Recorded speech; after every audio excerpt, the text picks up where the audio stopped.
Итак, мы нашли прекрасное поле, весенняя приятная погода, конечно, снег очень раскисший, он мокрый, глубокий и коварный. А сзади у нас находится Dargo X нового поколения, и сегодня мы будем его обозревать. И не смотреть на то, что он сейчас немножко подзастрял, к нам на помощь уже движется команда. А сейчас мы давайте посмотрим, что у нас находится под капотом и самое главное, какие отличия от его предшественника, обычного Dargo. В первую очередь бросаются в глаза вот эти обновленные бампера. Да, они более усиленные, у них есть вот эти вот декоративные болты, так скажем, под шестигранник, но они пластиковые, конечно, они не держат сам бампер, бампер держится на клипсах, поэтому тут никаких отличий. Смотри, бампер немножко имеет рифленую часть, то есть даже производитель говорит о том, что если его поцарапать, можно нагреть, допустим, строительным феном, и это царапины исчезнут, да? Еще самое главное отличие — это, конечно, другая гриль-решетка радиатора, более такая брутальная, хмурая, добавляет внешний вид такого грозного хищника. Давай посмотрим, что у нас под капотом. Капот у нас на пневмоупорах, что не может не радовать, а здесь находится 2-литровый двигатель на 192 лошадиные силы. И, конечно, роботизированная коробка передач с двумя мокрыми сцеплениями. Ну, в принципе, почти такая же, как на Julion, на обзор на который я делал. Если кому-то будет интересно, посмотрите, ссылочку оставлю в описании. Но говорят, что здесь сама коробка, она более усиленная, то есть имеет более крутящий момент, вот, переваривать до 450 ньютона-метров. Опять же, для тех, кто любит сам все обслуживать, давайте посмотрим, насколько здесь хороша компоновка и как легко можно к всему добраться. Ну, конечно, аккумуляторная батарея достаточно высоко находится, нет каких проблем ее если подзарядить или просто заменить. Воздушный фильтр, пожалуйста, все в легком доступе находится. Под пластиковой крышкой у нас сам движок. Движок значительно больше, чем вот на Havail Julion был. Так что, вот я вижу, да, маслозаливная горловина. Вот здесь у нас находятся катушки зажигания, под ними свечки зажигания. Все достаточно легко, да. Заливка омывайки, антифриз, генератор. Посмотри, кстати, генератор стал намного больше, да. Наверное, он требовательнее здесь, потому что много электроники требует, чтобы аккумулятор хорошо подзаряжало. Но оно и понятно, здесь уже оснащение другое. Автомобиль оснащен партрониками, что передними, что задними, но кроме этого здесь еще камера кругового обзора. Вот они здесь, вот спереди, сзади, и также в зеркалах. Кстати, зеркала здесь достаточно большие. Ну, камера заднего вида не имеет омывайки, поэтому ее периодически в наших условиях необходимо будет выходить и протирать. Если помните, как мы Subaru Outback пытались в такой же снег загнать, и она у нас там-то застряла, и потребовался трактор, то вот эта вот защитная крышка там отлетела, ее пришлось, ну, как бы заранее лучше снимать. Но здесь я вот чувствую, что достаточно хорошо она держится, то есть ее вынимать, ну, наверное, и смысла в принципе нет там что-то ломать. Кстати, она не крашеного пластика, поэтому можно не бояться ее как-то повредить. А там есть эти крючки, куда еще можно цеплять под днище, или только вот эти? Только эти, да? Угу. На стандартном Dargo такие же пластиковые обвесы, единственное, что у них нет вот этих вот брутальных болтов. Это добавляет машине какой-то вот изюминки, я бы так сказал.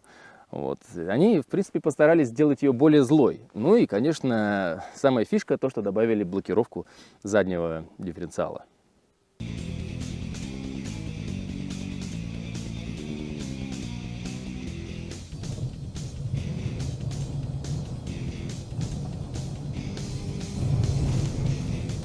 Отлично, отлично. Ну, туда мы не будем соваться, да? Потому что боимся застрять. Или что? Ну, ключи у меня с собой, это машина, которая нас может вытащить. Да?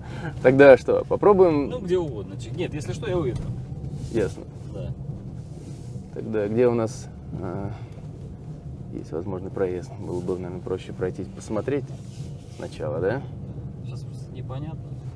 Как она себя поведет. Здесь уже мы не поедем, да? По бамперу, по высоте. Сейчас я приткнусь, и мы посмотрим. А можно так сделать.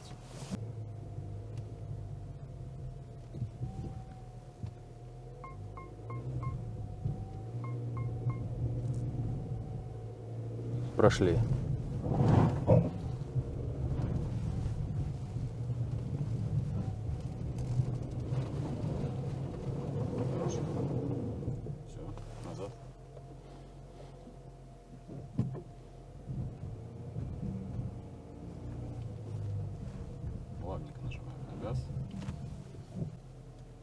сейчас земля сейчас навороженная. Ухабы. Наверное, ближе всего к этому будет песок. С помощью этой шайбочки посередине можно как раз выбрать режимы внедорожные, в том числе песок, грязь. Вот они здесь, ухабы, спорт, стандарт, эко, снег, гравий. Тут можно много разбираться. Но, кстати, во всех можно выключить систему стабилизации, но включить вот эту вот блокировку заднего дифференциала можно во всех режимах, кроме спорт. Я нажимаю на газ, он сразу, да, снимает. Так, режим песок.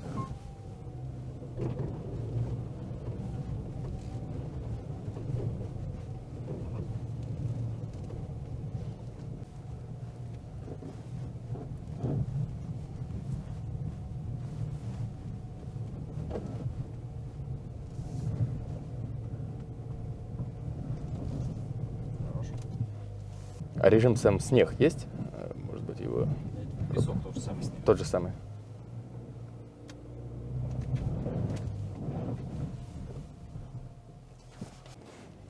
Едем в режиме песок. Сейчас включена задняя блокировка.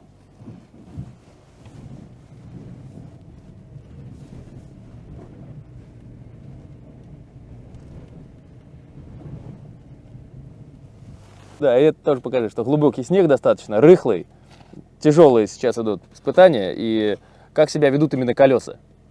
Вот передние, задние, чтобы было видно, может быть, даже издалека, насколько проворачивается и распределение идет крутящего момента.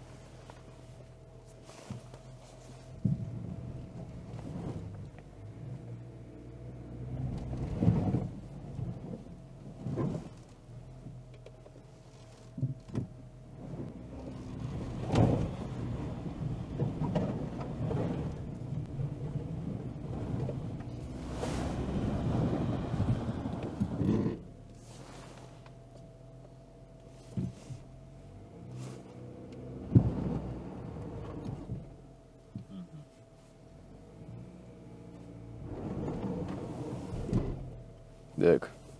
Попробуем в раскачку.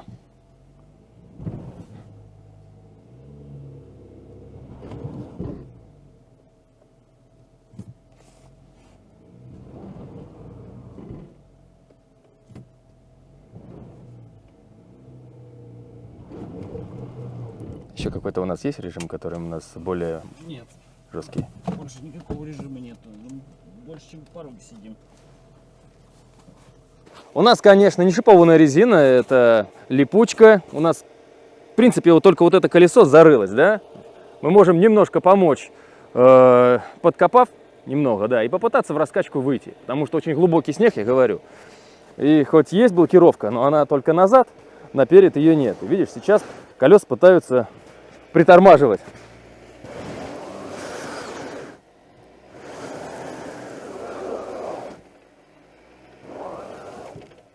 Машина сейчас зароется, поэтому что можно сделать? Чуть-чуть подкопать, я думаю, вот это переднее колесо, потому что с той стороны она в порядке.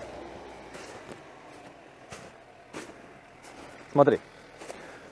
Здесь колесо, хоть и глубоко, видно, насколько коварный снег, но это колесо у нас спокойно. Вот оно. Стоит на месте и назад может выехать. У нас проблема только с одним передним левым колесом. Сейчас мы его подкопаем и постараемся выехать. Там все в порядке. Смотри. Здесь также на днище мы не сидим. Выехав на внедорожье, на тест, хорошо бы с собой иметь, конечно, лопату или что-то такое. Ну, мы хотим проверить, насколько Дарго может залезть в такие глубокие снега. Слишком много прокручивает.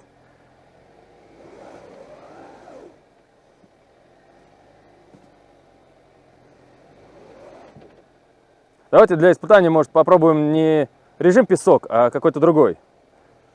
Что у нас еще в арсенале есть, который мог бы быстрее схватывать, вот, чтобы АБС быстрее срабатывало. Мен?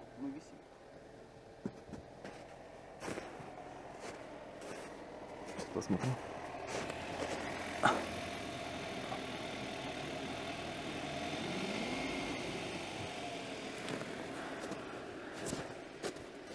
С левой стороны как раз на защите у нас вот этот снег мешает. Да, все колеса просто прокручивают и накатывают этот снег в лед. Поэтому сейчас самое время немного подкопать. У нас в арсенале в багажнике есть что-нибудь?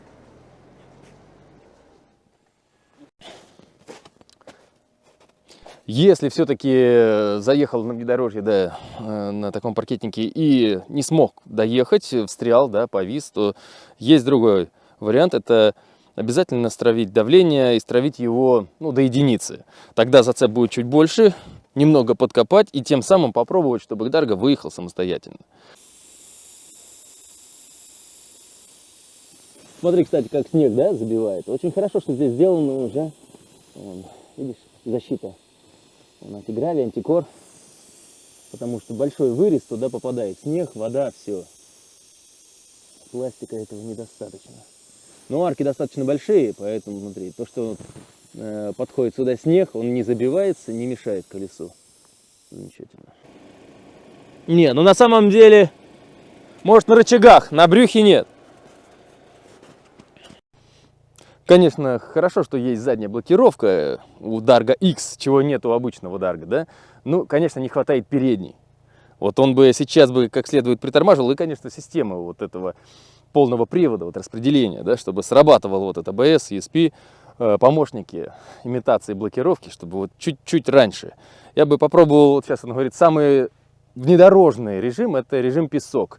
Надо попробовать все другие, возможно, есть какие-то, которые будут более тормозить колесо раньше, для того, чтобы перебрасывать момент. Потому что у нас, в принципе, проблема только с одним левым колесом. С одним левым колесом. Багажник здесь с электроприводом, в угоду современных тенденций. И не назвать его маленьким, но и не назвать большим. Стандартный багажник как раз для такого класса автомобиля. Имеет шторку, которая закрывает полностью то, что у вас находится в багажнике. От лишних глаз, но здесь также есть еще и тонировка задней четверти. Подсветка. И вот смотрите, они любят вот эти вот замечательные крючки. Раз, на каждом указано до 3 килограмм, нажав на который у нас выходит крючок, куда можно положить, допустим, прицепить пакет, и чтобы ничего не каталось по багажнику, не растерялось. Очень удобно. То же самое есть и с левой стороны.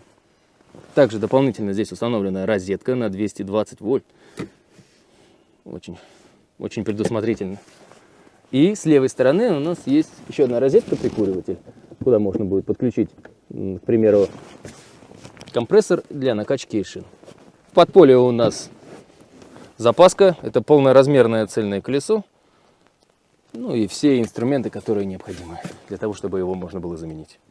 Очень хорошо придумано. И, кстати, смотри, здесь внизу колеса, он, редко такое сейчас можно увидеть, сам металл защищен еще вот такой вот ворсистым материалом, да, наверное, чтобы меньше было скрипов, больше было комфорта при движении.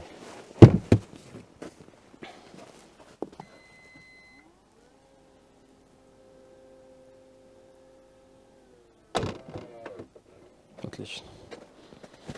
Задний диван, кстати, мне показался намного комфортнее, чем даже был Giulioni. Он широкий, удобный, очень мягкие, даже я сказал бы, сиденья вот заднего дивана. Конечно, есть подлокотник с 2 подстаканниками. А на самой карте двери здесь подстаканники выполнены в таком интересном стиле. Первый раз такое вижу подстаканник с ремнем, удерживающим любую, так сказать, емкость воды может удержать, конечно же, динамики. Ну и, в принципе, небольшой кармашек.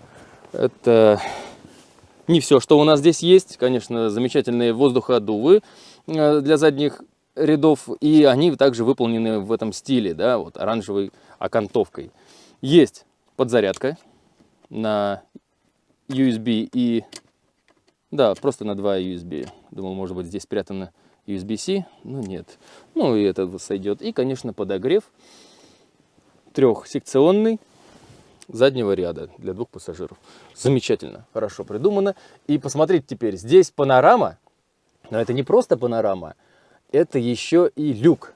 То есть получается, что вот эту часть можно полностью открыть. И очень напоминает, как вот было, знаете, В Outback'ах третьего поколения и в Форестерах. Там тоже вот большая, огромная панорама.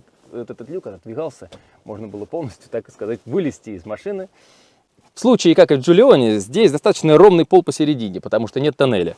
И значит, что третий человек здесь разместиться достаточно удобно. Да. И даже можно будет вот так вот вылезти через люк, когда его откроют, так сказать, катапульта. Удобно. Брелок бесключевого доступа здесь точно такой же, как на Haval Julion. В принципе, я думаю, точно такие же на все и другие модели идут. Эвакуатор? Ну, да. Ну, какая-то вот большая машина. О, ну интересно будет, кстати, посмотреть, как он ее быстро дернет. Там наверняка нужно только чуть-чуть подтолкнуть, а дальше По она, такому снегу не так просто. она сама должна Он будет. сейчас, он же ехал, а потом взял, чик, Угу. и все, и он полностью... если Скорее всего, там просто дальше еще глубже снег был, поэтому так глубже везде, получилось. он сейчас везде глубоко. Да. Если обратить внимание на передние ковши сидений, то можно увидеть, какая работа была проведена дизайнерами. Да? Сколько вставок. Здесь и кожа, и перфорированные вставки, и потом еще что-то под алькантару, и вот эти вот оранжевые, потому что это, ну, так сказать, фишка этого автомобиля, потому что также оранжевые у нас или под золото, или бронзу, под бронзу, наверное, да, можно сказать. И ручки, и вот эти окантовки дефлекторов обдува, и сами вот карты дверей, тоже вот под этот стиль. Интересно продумано. И, кстати, это такие сочетания цветов. Вот бронза с черным хорошо сочетается. Поэтому, наверное, здесь и сделали потолок. Он тоже вот как бы из ткани, ну, приятный на ощупь, но вот такого вот черного цвета. Может быть, даже как графит, что-то такое.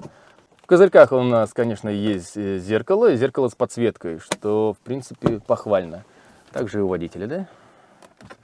Да, да, замечательно. Все черного цвета, очень хорошо, потому что если позиционируют вот Haval Darga X как вот такой вот паркетник-внедорожник, который может многое на внедорожье, но, к сожалению, ну, с такой коварный снег он не может показать, вот, на что действительно способен этот автомобиль. Сейчас мы его вытолкнем и потом еще прокатимся и посмотрим на это. То подразумевается, что если вы заедете в песок или в грязь, или там на рыбалку, в лес, то какая-то грязь обязательно будет в салоне. И это все, вот, говорят, легко отмывать. Что вот обивку сидений, что вот, чтобы ты потолочек белый не испачкал, все вот так вот продумано. Музыка здесь достаточно хорошо играла. Я не думаю, что здесь вот прям все зашумлено, как вот нужно делать, если ты занимаешься вот музыкой, ну, если ты меломан и занимаешься этим вот под себя. Но все равно играет очень хорошо. Здесь, по-моему, 8 динамиков. Я потом ускорю, чтобы меня не забанили за то, что я использую эти треки, но мы вот покажем, насколько хорошо играет.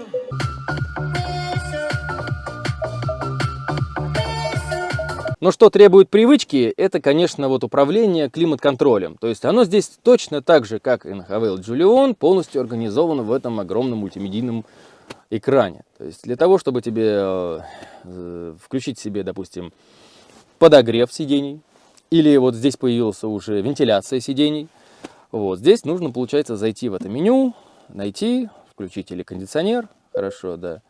Включим машину, тогда заведем.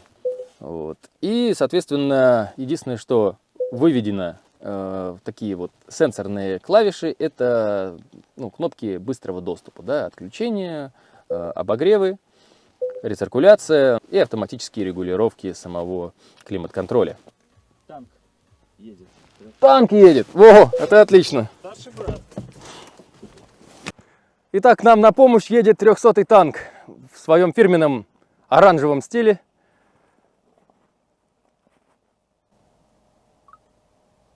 Он повыше, да? Он рамник. То есть, если Дарга сделан для того, чтобы ездить по асфальту и заезжать на бездорожье, то там сделал, чтобы ездить по бездорожью и заезжать на асфальт. Еще немножко сбоку потом, как он сейчас будет проезжать, чтобы увидеть, как колеса его буксуют. Смотри. Тяжело.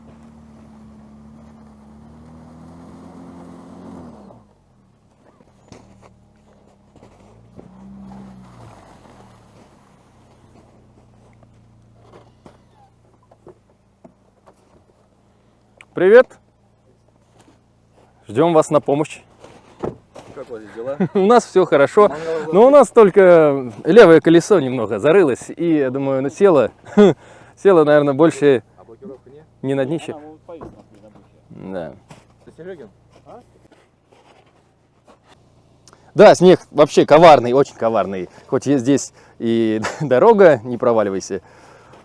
Было тяжело, было видно, хотя здесь установлены на танк 300 достаточно зубастые и сшипованные шины, но все равно видно было, что ему тяжеловато. Он начинает взрывать этот снег и может сам немножко подсесть. Поэтому мы сейчас посмотрим, насколько хорошо у нас выдернет, и, может быть, мы дальше задом сами и выйдем. Кстати, танк, на него уже много обзоров по внедорожью. Вот я смотрел, достаточно хорошо подготовленная машина, имеет блокировку и переднего, и заднего дифференциала, и пониженный ряд. Поэтому, если вы живете посреди распаханного поля, такой вариант будет предпочтительнее. И аккуратно, чтобы вот он, знаешь, не оборвался. Оборвется, может ударить. Давай, посмотрим, насколько. Вот смотри. Всего чуть-чуть нужно было, да? Толкануть, все. Пойдем посмотрим, что же это было за передряга такая. Посмотри, можно было заметить, вот задние колеса, вот, да? Что левое, что правое, что переднее, да, глубоко, но мы не сидели. Проблема была вот только в том, что вот посередине какой-то вот накат был в виде льда. Мы, конечно, провалились, пробуксовали, подрыли, ну и уже вот этим вот, как я сказал, рычагом присели. То есть, в принципе, машина даже не сидела на днище, но одним рычагом. Этого было достаточно, чтобы, ну, задняя блокировка хоть и работала, показывала себя, в принципе, неплохо, но передней ему не хватает. Ну, это лично мое мнение.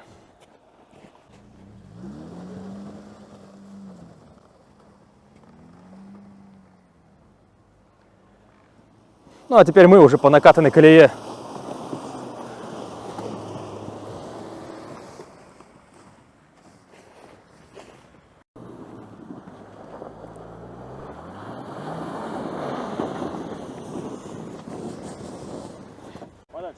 Давай.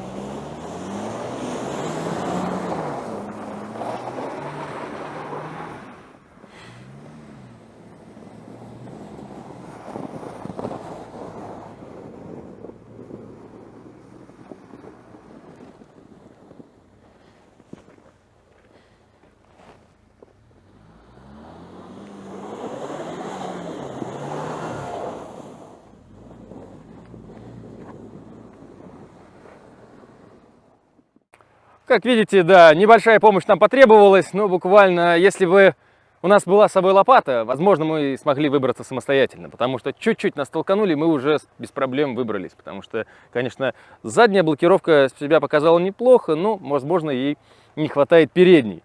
Но есть такой помощник, как танк 300, да, если вы, как я сказал, живете посреди распаханного поля, возможно, танк 300 более предпочтительнее. Но если вы постоянно передвигаетесь в условиях города и выезжаете, в принципе, вот, на дачу или вот, что-то отвезти за город, то Авел Дарго отличный вариант.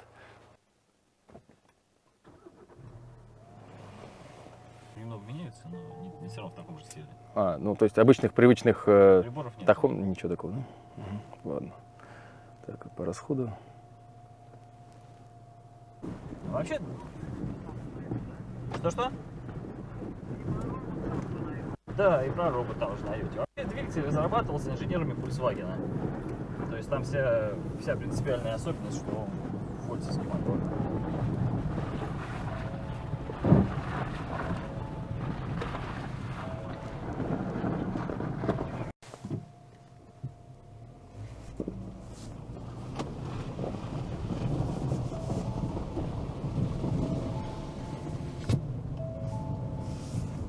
Неплохая шумоизоляция. У нас под колесами, смотрите, сами бетонные плиты, большие огромные стыки. Но машина хорошо их отрабатывает, и я не чувствую такого уж сильного дискомфорта. И хочу сказать, даже подвеска, она мягко настроена, так сказал бы. Чтобы можно было еще подшумить, так это, наверное, арки.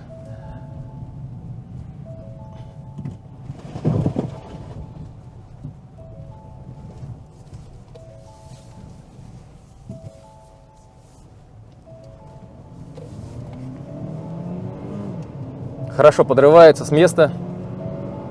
И вот у нас уже 80. Какое заявленное время разгона до сотни? 10? 9,5? 8,2.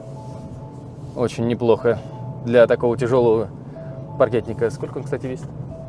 750. Тонну 850. И, кстати, насчет системы полного привода. Здесь муфта мокрым типа, и она имеет всегда преднатяг порядка где-то 15-18%, да? 20%. Даже 20% на заднюю ось и может перераспределять до 49%. В случае, если надо проехать какие-то сложные дорожные условия. Очень отзывчивая педаль газа и приятный тормоз.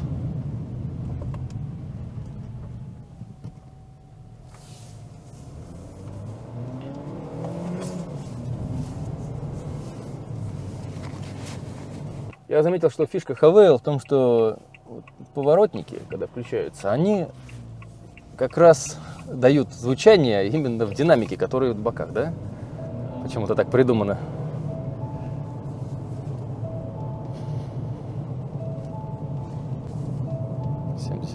У нас здесь камеры.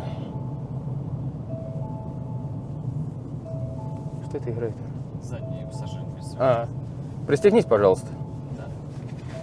Вот, кстати, система безопасности. Сзади у нас пассажир не пристегнут, и теперь постоянно будет сигнализировать водителю о том, чтобы он пристегнулся. Хорошо, хорошо.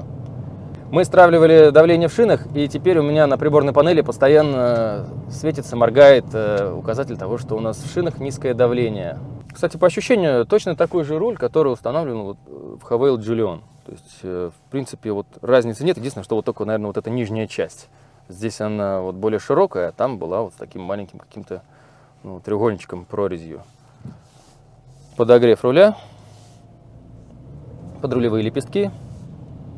Все как в лучших традициях. Да, очень резкий газ. Может быть, мы сейчас на таком режиме едем, который как раз нам это дело позволяет. Прям с легонца только нажав, он прям моментально позволяет машине рваться вперед. Достаточно удобная посадка, хотя вот это не равный внедорожник, да, но очень высоко сидишь, и вот этот капот массивный, вот, его всегда видно и легко оценить ситуацию, которая у тебя впереди. Если, допустим, там пешеход будет переходить внезапно. И, конечно, камера вот кругового обзора помогла нам проехать вот это препятствие, которое было снежная корка там со льдом, когда мы выехали на этот участок, где встряли. И мы даже, в принципе, не покидали машину, смогли без проблем пролезть и не цеплять бампер, вот, что немаловажно. Потому что нам не хотелось бы чего-то травмировать, оторвать. 200 мм клиренса нам позволили пролезть там без какого-либо труда.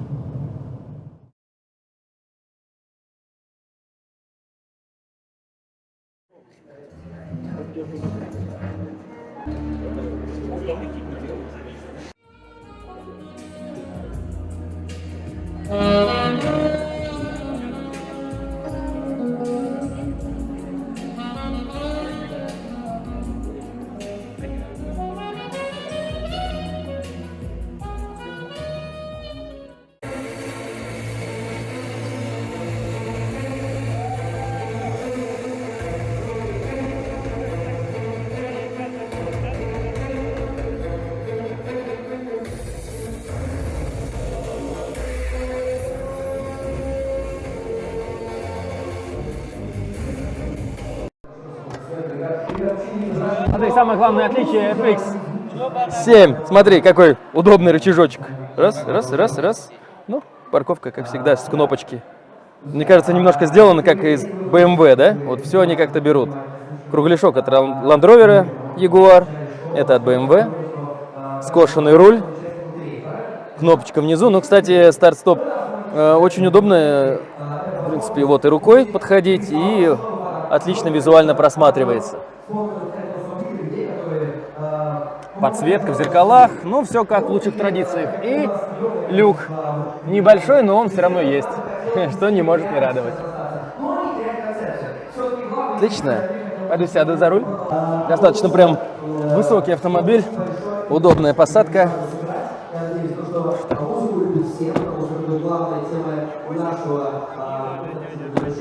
Легко закрыть что-то не получается дверь.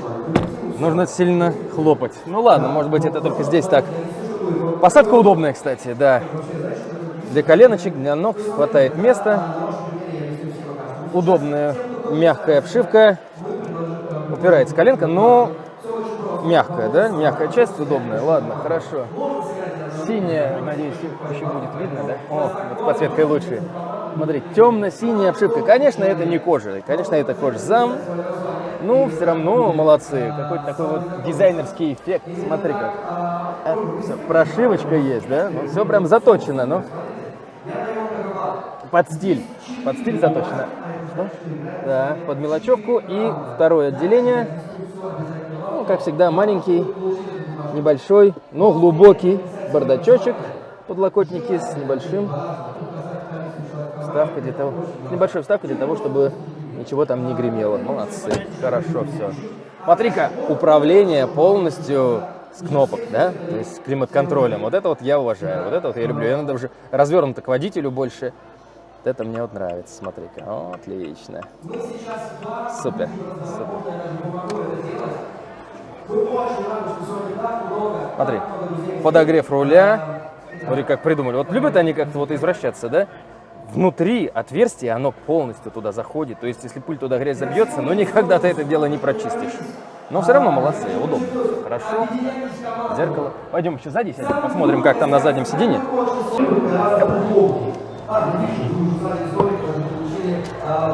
Чувствуешь, да? Такая достаточно прыткая. Возможно, будет немножко козлить, конечно, на этих ухабах. Но зато мягкая, да.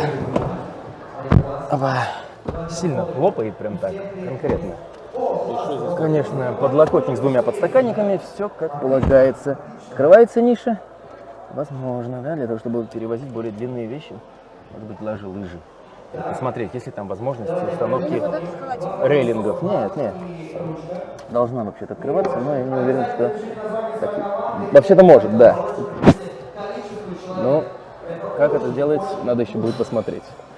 Не будем сейчас это ломать. Что мне, знаешь, здесь? Смотри, для коленок полно места. А вот посмотри, я 1,87 м, и у меня вот крыша упирается. То есть, если я на кочках, то это она очень мягкая.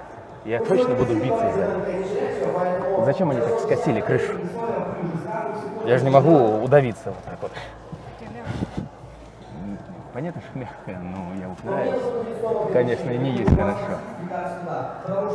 Возможно, ты придумал, что здесь сзади должны ездить только дети. Машина высокая и полноприводная, но особо на внедорожье лучше не суваться на ней. Смотри.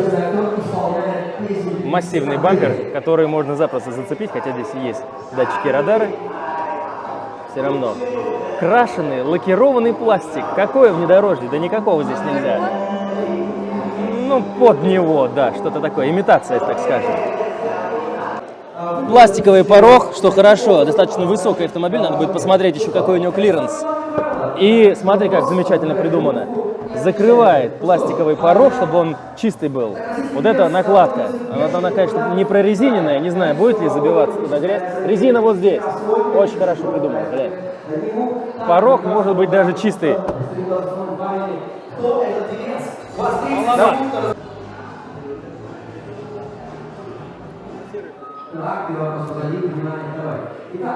Вот, видишь, смотри, как я, на что я говорю. Достаточно высокая крыша начинается, а потом идет на нет. А? Не помешаем, если... Нет, садитесь. Никто не помешает. Смотри, крыша идет на нет. И именно поэтому мне, рослому человеку, не хватает здесь места. Плавничок. Зато есть, смотри, вот эта часть, это и есть место, где можно закрепить рейлинг.